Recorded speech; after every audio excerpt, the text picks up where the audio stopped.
সমগ্ৰ অসমবাসীলৈ আন্তৰিক মৰম আৰু শুভকামনা জনাইছোঁ আমাৰ সকলোৰে ফালৰ পৰা। মই জুবিন গাৰ্গে বম্বেৰ পৰা কৈ আছোঁ আৰু বম্বেত মই অলপ দিনৰ কাৰণে আহিছিলোঁ ইয়াত।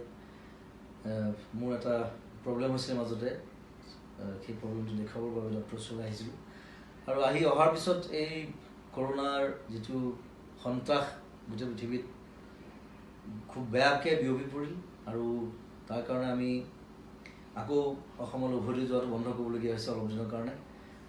আৰু মোৰ বিশ্বাস আৰু 10-12 দিনৰ পিছত আমি আকৌ অসমলৈ ঘূৰি যাব পাৰিম, তেতিয়া লগে ভাগে লাগিম এই কৰোণাৰ বিৰুদ্ধে।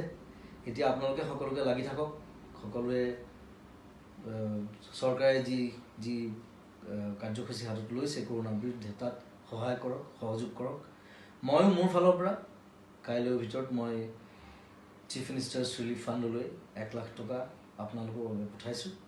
আপোনালোকৰ কাৰণে যদি অকণমান কিবা কৰিব পাৰোঁ, সেইটোৱে তাৰ কাৰণে মই নিজকে সৌভাগ্যৱান বুলি ভাবিম। পুনৰ মৰম জনাইছোঁ, সকলোৰে ভাল হওক। জয় আই Asom. Thank you very much. Love U.